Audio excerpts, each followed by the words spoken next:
Most Australians have enough to enjoy a comfortable retirement, but too many retirees who rent are being left behind. Today, two-thirds of retirees who rent privately live in poverty, including more than 3 in 4 single women. And a growing number of older Australians are at risk of becoming homeless. With home ownership falling across the board, it's only going to get worse. I'm Kat Clay, and today we're discussing Grattan's new report, Renting in Retirement, Why Rent Assistance Needs to Rise. I've got two of the authors of the report here, Brendan Coates and Matthew Bowes, to explain their recommendations on improving conditions for retired renters. Brendan, I've been starting with you. Why is it so difficult for renters in retirement versus people who own their own home? The challenge here is that housing is most people's largest expense, and that has a huge impact on living standards in retirement if you are still paying for housing. So, home owning retirees, and that's more than 3 in 4 retirees today, they've typically paid off their mortgage by the time they're retiring, or they're using some of their super at retirement to pay it down. And they're spending less than 5% of their incomes through those retirement years on housing, on things like council rates, on maintenance, insurance, and other things. Whereas renters are still paying, more than 30% of their income on housing. Those over the age of 75, they're spending a third of their incomes, if they're renting, paying to keep a roof over their heads. So that's just an enormous draw on people's resources. And at the same time, those that are renting in retirement tend not to have much in the way of superannuation or other savings. More than half have less than $25,000 squirreled away. And that's not going to pay for much in the way of rent over the course of a 25-year retirement. And that's why we see these stats where most retirees who own their own homes, they are pretty financially comfortable. On most surveys, they are the most financially comfortable cohort in the community, doing better than most working age Australians. The age pension's not a particularly generous income, but it's enough for most people to get by if they own their own homes. Whereas the stats you mentioned at the intro, that the story for renters in retirement, it's just really bleak. A lot of people are really struggling, and it's not a comfortable retirement, and certainly not something that people who are renting as they approach retirement will be looking forward to. So it sounds pretty bad already. Why is this going to get worse? Well, the short answer is because housing affordability is getting worse. It's becoming more expensive or more difficult for people to buy a home. And that's meaning that home ownership is falling, particularly amongst the poorest 40% of all ages. So if we go back, 4 decades to 1981, home ownership rates amongst the poorest 40% of those in their sort of 40s and 50s, more than 2/3 own their own homes. Now it's just over half of that age group of between 45 and 54 in 2021 own their own homes today. So more are going to be renting in retirement. Today's low-income renters are tomorrow's renting retirees. While superannuation, has become more extensive, more people are retiring with super balances. Those who are renting as they approach retirement, a lot of them don't have much in the way of super or other savings either. So, 40% of renting households aged, 55 to 64, so either just retiring now or on the verge of it, have less than $40,000 in savings. And what our work shows is you need at least $40,000 in super if you're going to bridge the gap between what the income support system gives you today, the age pension and the current rate of rent assistance, and what you would need to afford a relatively cheap one-bedroom home in a major capital city, which rents for about $350 a week. So to be able to afford basic living expenses and also afford that home, you need to have a reasonable amount of super savings. And the sad reality is a lot of people don't have those savings either because they haven't been able to work much during their working life. Maybe they've had a disability. Maybe there's been some life events. There's been a separation. In a lot of cases, particularly with women, we're talking about, a group who have historically raised kids that have taken time out of the workforce and then are finding themselves with little in the way of retirement savings when they're hitting retirement. And if they're renting, then, it's not a great retirement that they're looking forward to today. Matt, aren't the age pension and rent assistance meant to help prevent retirees falling into poverty? Yeah, that's right, Kat. So we do have this age pension that is designed to prevent retirees falling into poverty. And as Brendan was saying, to a large extent, it does do that if you own your own home. So when Grattan has previously looked at this, we found that the rate of the age pension in Australia compares pretty favourably, both to various poverty lines and also to international benchmarks. But as Brendan has said, if you're one of those more than 200,000 age pensioners who rents on the private market, you face much higher housing costs, and the income support you receive just isn't enough to get by in a lot of cases.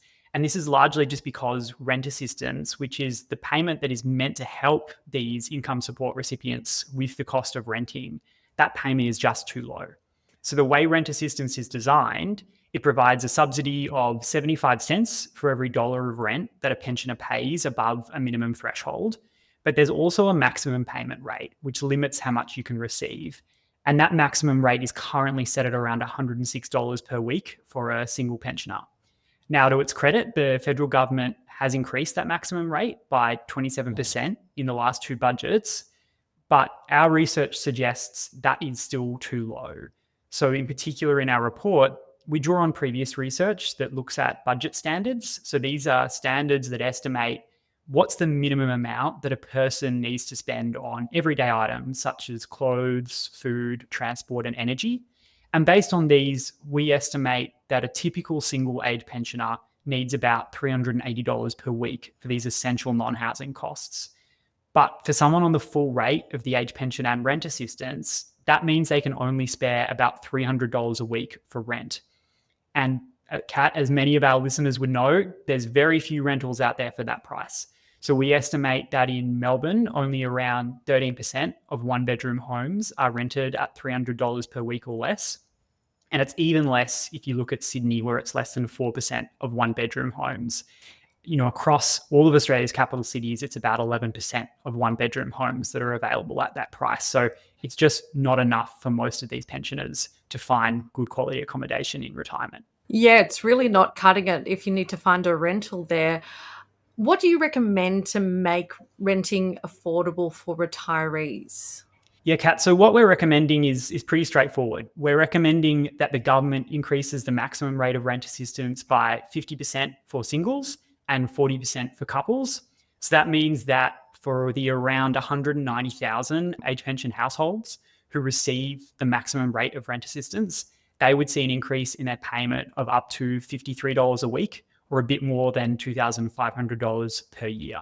So what would that enable for renters then? The reason we're recommending that particular increase is because that increase would enable someone who lives alone to afford at least 25%, at least a quarter of the one-bedroom homes across our capital cities, while covering that minimum budget for non-housing expenses that we outlined before. So for couples as well, that would also enable them to afford a quarter of all one and two bedroom homes across our capital cities.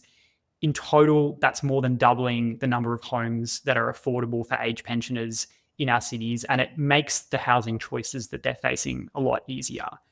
Importantly as well, for the many pensioners who are already paying very high levels of rent, this extra money would just be able to go towards everyday essentials. So these things like food, transport, and energy that they're currently having to economize on, they would now have a bit more money to spend on, and that reduces the chance that they face those financial stresses and fall into poverty. Yeah, there's a very telling chart in this report which just breaks down, the cost of living and the cost of rent. And it's really easy to see how this is unaffordable for many people. And you can see how many people would have to do without. You've suggested also in this report that rent assistance no longer be indexed to inflation, but actually indexed to changes in rents.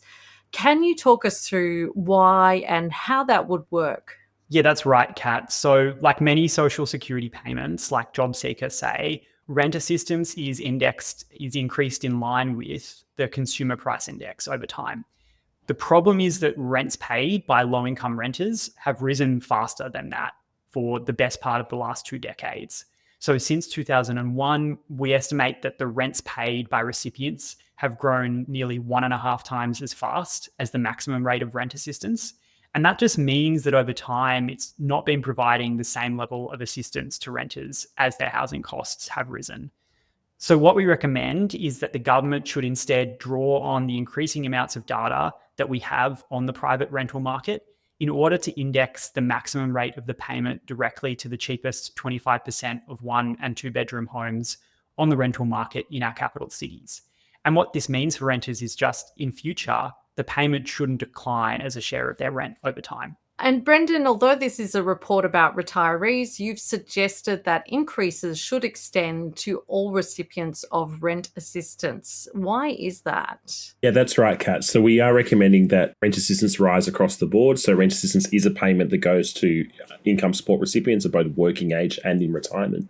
About a quarter of those getting the payment today are age pensioners. And the other big groups we're talking about are disability support pensioners, that's about 21%, job seeker recipients, it's about 20%. And then there are other payments like youth allowance for a lot of students and parenting payment. And the reason why we suggest this is because, well, while retirees are struggling while they're renting, the rates of financial stress amongst working age Australians that are renting are even higher. You know, the share of those working age recipients of rent assistance that are spending more than 50% of their income on rent, you know, it's about half of those on youth allowance and on Austudy. You know, it's close to half for payments like JobSeek, which is a higher rate than we see for age pensioners. There's not really any justification for why we should be treating poverty amongst retirees who are renting differently to poverty amongst those that are renting while they're of working age. That's been the recommendation of various reviews like the Henry Tax Review and also the work of the Economic Inclusion Advisory Committee that's been set up in the last couple of years. They've both recommended across the board increases in rent assistance. It does add to the cost. So, you know, the cost is $2 billion a year to raise rent assistance the way we recommend. About a quarter of that obviously is going to age pensioners. The rest is for those of working age. But that really is, you know, the crux of it. Grattan has previously always recommended in our past work across the board rent assistance increases. We don't really see any reason here to just go for retirees with this work. Brendan, apart from creating equity for the recipients regardless of age, is there a flow-on effect for supporting low-income renters before they retire? Yeah, the short answer is yes, Kat, there is. Because, you know, while pension age is 67, a lot of people are forced to retire before that. You know, particularly if you're doing manual labour or if you've got health issues, a lot of people struggle to keep working through their 60s. And so there's a lot of people actually on payments like JobSeeker or the disability support pension who are on those payments because they're unable to continue working. And so if we raise the rate of rent assistance for both working age and retirees, we're essentially helping that group that is forced to retire involuntarily and before age pension age. Now, it is worth keeping in mind, though, that when we're doing these increases to rent assistance for working age Australians, if our recommendation was taken up, it doesn't take away from the fact that those core payments for things like JobSeeker and youth allowance, the allowance level payments, they're still too low. So someone who gets rent assistance at the rate we recommend but is on JobSeeker or youth allowance would still struggle to afford housing because their underlying income support payment is too low for there to be much in the way of a housing budget left once, you know, they pay for non-housing essentials. We estimate that if we were to increase rent assistance the way we propose, someone on the single rate of JobSeeker, they would need to see their core payment rise by $100 a week from where it is today for them to then be able to, you know, share a cheap 2-bedroom dwelling in one of our major cities. So there's still work to be done to help working age renters to afford to keep a roof over their heads. It's just not rent assistance that's going to do all the heavy lifting there. Matt, one of the questions that often comes up when we're talking about raising rent assistance, would this just be an invitation to landlords to increase rents across the board? Kat, you're right. This is a common concern that we hear from people. But ultimately, when we look at the evidence, we don't find a lot of reason to think that our proposed increase to rent assistance would have an impact on rents. So part of the reason for that is that rent assistance is a cash payment that's made directly to recipients, not to landlords. So it's likely that a lot of the extra income that people receive under our proposal would be spent on things other than rent, things like everyday necessities that renters currently can't afford.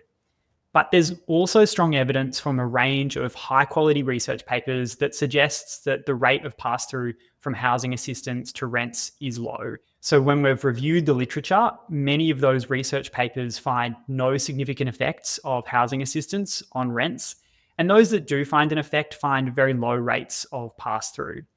And one of the reasons for this is that even if increasing rent assistance causes people to spend more money on rent, that may actually be a good thing, because it may mean that these people are using their new income to move to better quality housing or housing that's nearer to where they want to live. And when we've looked at some of the recent data from New South Wales as well, where we're able to compare the rents paid for new tenancies before and after the federal government increased rent assistance in September 2023, we don't see any sign that rents were rising faster in areas where there's higher concentrations of rent assistance recipients. So that provides some indicative evidence as well from Australia that boosting rent assistance does actually benefit recipients. Matt, we've already talked about how expensive it is to rent in capital cities, especially for people on low incomes. We are in a housing crisis, so even if we increase rent assistance, are there enough rentals to cover demand? Yeah, Kat, talking about any issues relating to housing are really hard because the housing market is very complex. There's lots of different changes we need to see to housing policy to make it work better for Australians. And in this report, we're really focused on providing that immediate cash assistance to those renting pensioners who are doing it tough. But the fact is, those pensioners would be doing a lot better if we had built more homes across the country over the past 2 decades. So a big part of that is removing the planning barriers that make homes really difficult to build in our inner cities, as we've talked about on this podcast before. And in our report, we cite a range of research that shows that those kinds of barriers to new private housing are particularly damaging for low-income renters because they're the ones that most lose out when the rental market is really tight and when housing is most scarce. But it's also the case that we need to invest in more social housing, particularly targeting those renters who are most at risk at homelessness. And we need to continue the progress that governments across Australia have made on reforming our tenancy laws, particularly to narrow the grounds on which tenants can be evicted, to better enforce the tenancy protections we already have, and also to limit cases where tenants face really large, sudden rent increases that are particularly destabilising. So, as we've talked about lots here, housing policy is complex. There's a lot of policy changes we need, but that complexity shouldn't stop the federal government taking the simple step of boosting rent assistance to provide that immediate support to low-income renters and enable them to retire with dignity. So, Brendan, boosting rent assistance is all well and good, but the big question is, how are we going to pay for it all? Thanks, Kat. So it's obviously a $2 billion price tag in order to fix this problem, which is, in the current budget environment, that's a lot of money. We do propose or put forward some savings options that would help pay for this. Some of those relate to curbing superannuation tax breaks, so things we've talked about before, like lowering the Division 293 tax threshold to $220,000 and increasing the rate to 35%.